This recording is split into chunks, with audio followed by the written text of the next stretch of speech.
Hola, ¿cómo estáis? Bien, este es el último vídeo de los tres que me propuse hacer analizando el conflicto ruso-ucraniano. Y para aquellas personas que tengáis interés, os recomiendo que visualicéis los dos vídeos anteriores. En el primero hice una presentación sobre enmarcando la cuestión, el análisis. En el segundo hablé sobre haciendo recorrido histórico y analizando la cuestión también a nivel más sociológico. Y en este último vídeo voy a entrar sobre la cuestión sobre la espiritualidad y algunas propuestas que he pensado que pueden ser interesantes. Como siempre, cualquier comentario, cualquier duda, cualquier crítica será bienvenido. Y también decir os agradezco los aportes que me habéis estado haciendo, los mensajes que me habéis estado mandando e incluso pues aquellas personas que habéis mostrado interés también para hacer algún directo hablando sobre el tema. Pues esto, pues adelante. Y bien, este es un sí, pienso que de alguna forma pues mi intención es básicamente arrojar algo de luz y algo de reflexión crítica respecto a lo que está sucediendo actualmente y lo que está, digamos, aconteciendo a nivel pues de conflicto, ¿no? Entre Rusia y Ucrania, pero no solo a escala local, sino sobre todo a escala global, para llevar el análisis más allá de de los medios que normalmente los medios y las reflexiones que he ido observando, que sobre todo se hacen a partir de un análisis como muy desde la inmediatez, pero bajo mi punto de vista es necesario hacer un análisis también más amplio, en un sentido también vertical. Recordemos la distinción que hace Ken Wilber entre horizontalidad y verticalidad, pues atendiendo, digamos, a un sentido también trascendente, espiritual, y que por lo tanto pueda reflexionar sobre las mismas bases en las que se basa la sociedad y digamos, el conflicto actual. No, supongo que no está exento de polémica algunas de mis afirmaciones y algunas de las cuestiones que trato, pero ya es la intención también, porque de alguna forma, pues evidentemente considero que es necesario, ¿no? Cuestionarse las cosas no solo desde pues esto, desde esta inmediatez o desde ahora pues estamos, digamos, viviendo este momento con una cierta a través de los medios, etcétera, pues con una cierta angustia, una cierta incertidumbre y tal, pero cuando pase, si es que pasa, ¿no? Pues cuando pase 6 meses, pues ya estaremos en otra cosa y ya nos habremos olvidado y los muertos que habrán muerto ahora pues serán insignificantes y los muertos que vengan después también serán insignificantes. Es decir, de alguna forma es como que nuestra lógica es una lógica, por un lado, la lógica del espectáculo, la lógica de Guy Debord, de la que hacía gala en su libro La sociedad del espectáculo, y también es la lógica finalmente del consumismo, del capitalismo más exacerbado, que hace que todo sea de consumo rápido y finalmente no haya tiempo ni necesidad incluso de reflexión, ya que se da todo muy masticado, muy digerido y ya simplemente es como que nosotros abrimos la boca, consumimos y a otra cosa que no hay tiempo para más, ¿no? Para ello yo creo que es necesario más que nunca pues reflexiones rigurosas, reflexiones críticas y reflexiones que abran el debate y un debate que a la vez no deja de ser también un cuestionamiento del poder, un cuestionamiento del panóptico del que hablaba Michel Foucault y que nos lleva pues justamente a poder replantear las cosas, las cuestiones importantes desde una perspectiva más amplia y bajo mi punto de vista más profunda. Si no, ¿para qué queremos la espiritualidad? Si no, ¿para qué queremos hablar pues no sé, de crecimiento personal, hablar de amor, de que todos somos uno, etcétera? Si no es justamente para poder reflexionar de forma crítica y de forma a la vez contundente sobre los parámetros en los que nos movemos, los paradigmas en los que creemos y precisamente pues de forma confrontativa también. Como ya he dicho en otros vídeos, solo pensemos, pues yo qué sé, pues en Teresa de Jesús, o pues pensemos en Krishnamurti o en el maestro vietnamita Thich Nhat Hanh, que son ejemplos de personas que podríamos citar muchos otros, pero son ejemplos de personas que justamente han supuesto una confrontación al poder, una confrontación directa y sin ningún tipo de reparo, para a la vez poder reivindicar pues un misticismo o una espiritualidad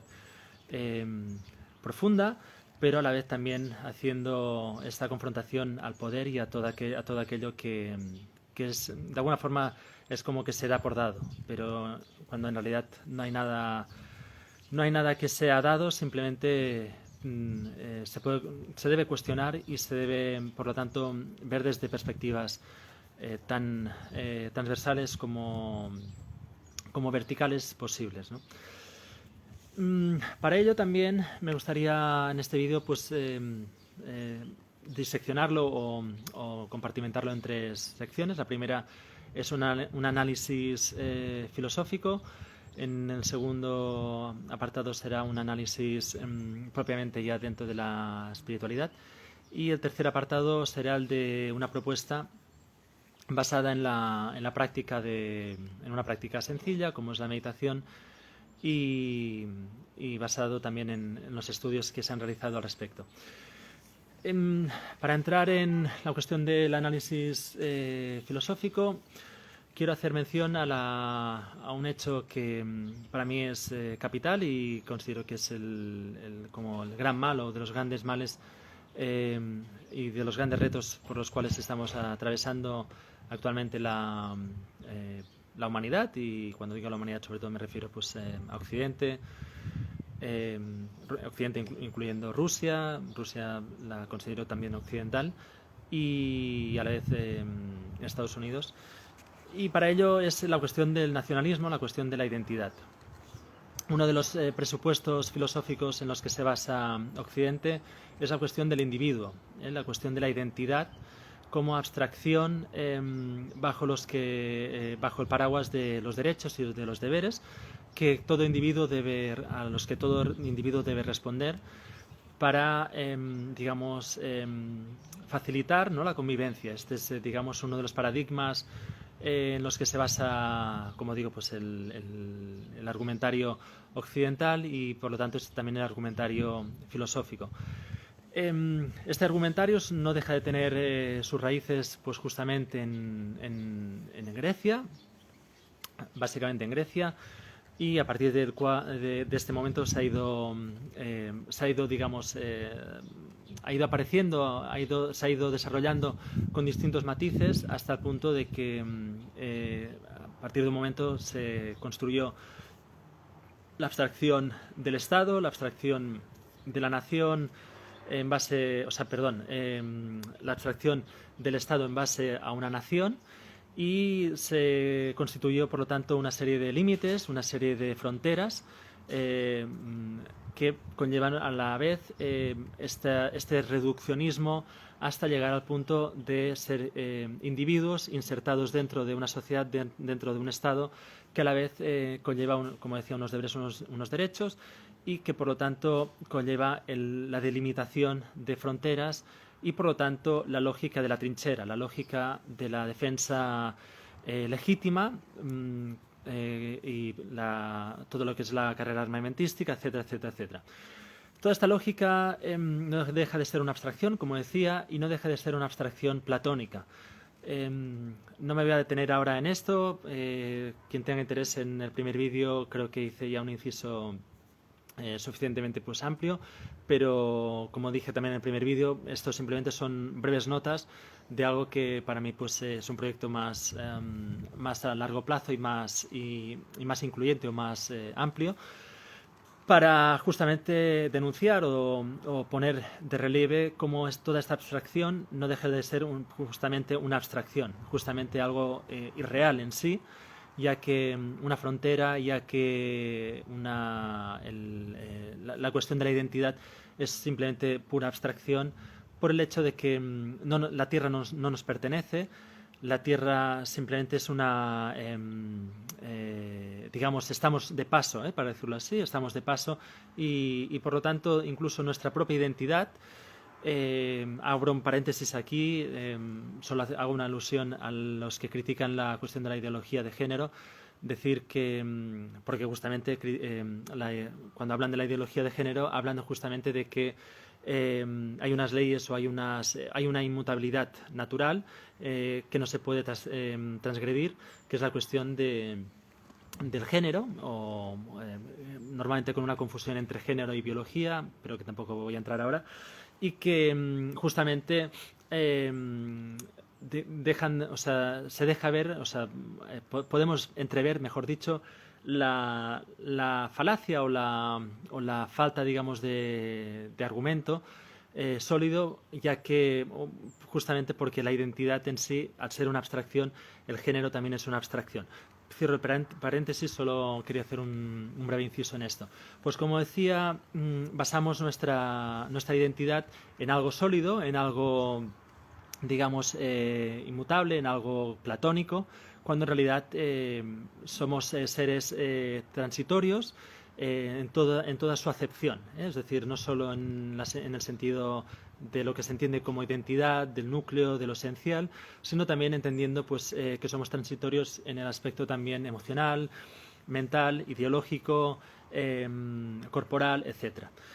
Esto quizá pues penséis, esto es quizás algo obvio, quizá penséis que es una chorrada, una tontería, etcétera, pero no es ni algo obvio ni es una tontería, es algo de suma importancia, justamente bajo mi punto de vista, para poder salir del callejón sin salida, del atzucac en el que nos encontramos y poder superar, como dije en el primer vídeo, superar el reto que pusieron sobre la mesa Sócrates y Platón. Para ello también es importante, yo creo, y necesario tener en cuenta que todo nacionalismo no deja de ser esta misma abstracción llevada al límite o digamos, al extremo de querer reivindicar algo en base a una mitología fundante, en base a una mitología absolutamente pues pretérita, y que en base a esta digamos a esta abstracción pretendemos defender cuestiones como pues la identidad, como la cultura, como el idioma, etcétera, etcétera, etcétera. ¿Por qué digo todo esto? ¿Y qué tiene que ver esto con el conflicto ruso-ucraniano? Pues porque de alguna forma lo que se está poniendo en juego, lo que se está poniendo sobre la mesa es justamente esto. Es toda la cuestión de la soberanía, toda la cuestión de los límites, la cuestión de las fronteras, etcétera. Lo cual, a la vez, linkado de forma ahora pues muy sucinta, pero si se analiza con detenimiento, se podrá ver que todo esto lleva simplemente a una reafirmación, ahora no me sale, a reafirmar, eso es, a reafirmar la cuestión, la masculinidad, el patriarcado más aberrante y más, digamos, más rancio. De aquí también pues que la reivindicación y el auge de los neofascismos y del neonazismo que está en auge, justamente reivindican pues esto, en un momento dado hubo una nación, hubo un país, hubo digamos una ideología reinante, una ideología dominante, y vamos a intentar recuperar, vamos a intentar volver a ese momento glorioso, lo cual desde aquí, desde mi punto de vista, es una auténtica estupidez. Es de las mayores estupideces y de las mayores invenciones que el ser humano ha creado. Pero, como ya dije también anteriormente en algún que otro vídeo, justamente de construir esto es lo que, pues, quizá si es que lo conseguimos, si es que se lleva a cabo, quizá nos lleve pues cientos de años, como muy bien diagnosticó Friedrich Nietzsche en su momento. Justamente a partir de estas, digamos, de estas tesis, ya predijo que los siglos venideros serían siglos llenos de, digamos, de horror o de terror, en base a algo tan absurdo como es la defensa de una abstracción que no tiene ninguna correspondencia con algo tangible o algo real. Es simplemente una abstracción hecha en base a ideas o a una ideología, ¿no? A una ideología de dominio, de conquista, de explotación, de rapiña, etcétera, etcétera, etcétera. Bueno, hasta aquí, digamos, el análisis.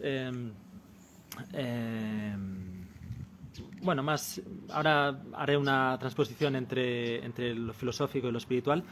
pero en cuanto a la filosofía, pues propiamente yo quería sobre todo resaltar esto, ¿no? La cuestión de la identidad. Por otro lado, en lo que es la cuestión de, siguiendo con la identidad y ya entrando en el campo más de la espiritualidad, como decía, no deja de ser una ruptura, no deja de ser una sutura y una confrontación al poder, y por lo tanto también no deja de ser el cuestionamiento por antonomasia ante hechos dados, ante hechos incuestionables. Y aquí abro otro paréntesis. La espiritualidad poco tiene que ver con la religión. Voy a hacer aquí una breve fórmula, que es: espiritualidad más poder equivale a religión. Es decir, la religión tiene elementos de espiritualidad, pero no es espiritualidad propiamente. Y cierro aquí el paréntesis para entender que la misma religión lo único que hace es crear estructuras, crear, digamos, bueno, sí, unas estructuras, una institución, eso es, y sobre todo en Occidente son instituciones de poder, instituciones de control, instituciones de dominio, y por lo tanto seguimos en la misma lógica patriarcal y en la misma lógica de dominio, de conquista. Para salir de esta, digamos, de este embrollo, yo considero que es necesario entender cómo hemos ido invirtiendo los valores vitales, los valores esenciales, y cómo hemos ido entrando en un nihilismo imperante hasta el punto de dar cabida y dar, digamos, reconocimiento a personas absolutamente irrelevantes, absolutamente innecesarias desde el punto de vista de lo aparente,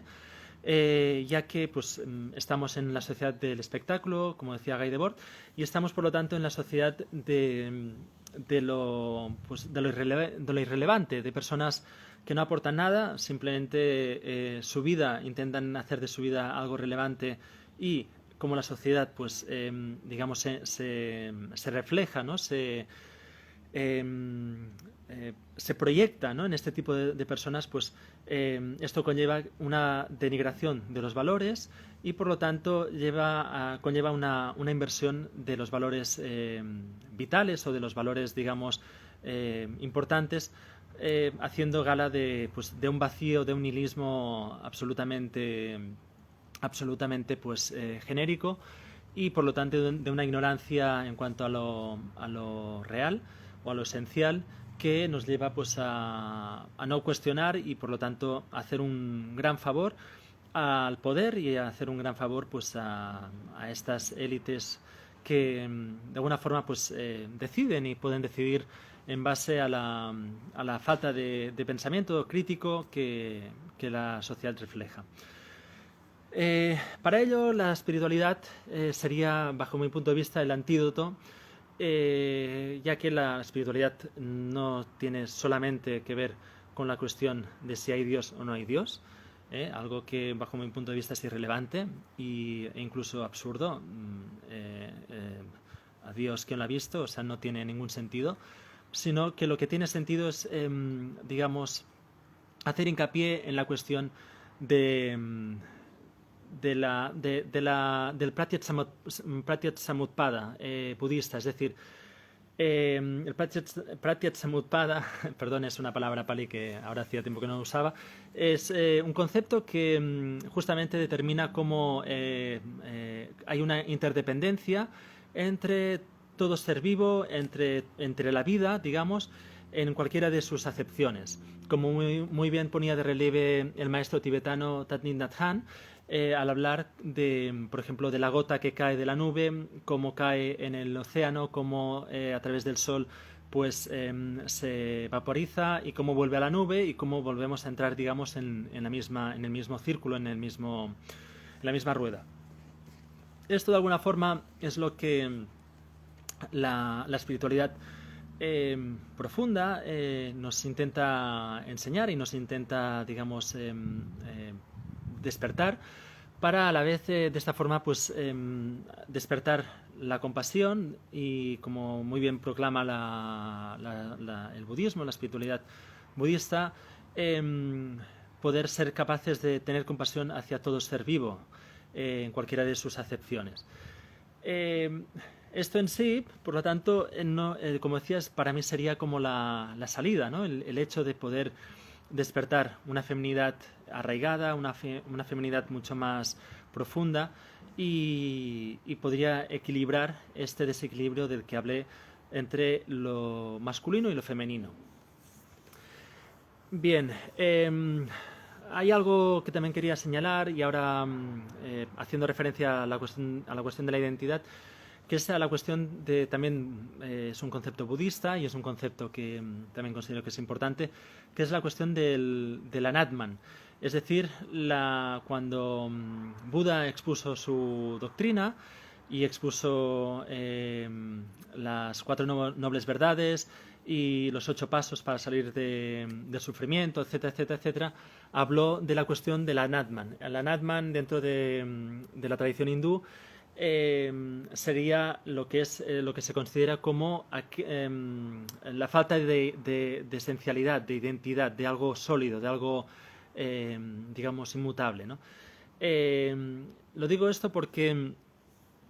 justamente la propuesta que quiero hacer, y ahora ya quiero entrar en la cuestión de la propuesta, es justamente poder entrar en lo que sería pues una meditación, digamos, dejando, o atravesando, para decirlo así, pues todo lo que es la identidad propiamente, lo que es el pequeño ego que se dice, ¿no? Para poder establecer esta conexión pues con la fuente, digamos, como queramos, y por lo tanto trascender pues todo concepto, en este caso de bien o mal, ¿no? De si unos son los buenos o otros los malos, para poder llevar luz o llevar, digamos, una mirada compasiva, y a la vez sería pues un trabajo como que el que se realizó en los años 90, una investigación que se realizó en Los Ángeles, si no recuerdo mal, con meditadores que se ponían se acordaba unas horas para meditar, y de esta forma poder demostrar si la incidencia de criminalidad en la ciudad disminuía o no. Efectivamente, los estudios demostraron que gracias a que según los días que meditaban, las horas, etcétera, etcétera, había una menor incidencia de criminalidad, y por lo tanto es uno de los argumentos que habitualmente se utilizan para indicar el poder que tiene la meditación en sí, ¿no? Para ello, yo creo que sería necesario y sería bueno pues poder establecer una cadena, un equipo, digamos, de trabajo con un compromiso firme para poder llevar a cabo este tipo de acción, y que ahora lo estoy, digamos, diciendo en este vídeo, pero que es un vídeo también a la vez largo, pero en algún que otro momento lo haré de forma más resumida, para que llegue a una mayor gente, a la mayor gente posible, y de esta forma pues llevar a cabo esta acción. Para finalizar, decir que, bueno, como decía Leonard Cohen en uno de sus libros, Flores para Hitler, todo ser humano lleva en sí, en su interior, un Hitler al que debemos atender para darle luz y darle compasión. Así que bueno, sin más, espero que haya sido de utilidad y de interés estos vídeos y bueno, cualquier comentario, cualquier duda será bienvenido. Gracias por vuestro interés.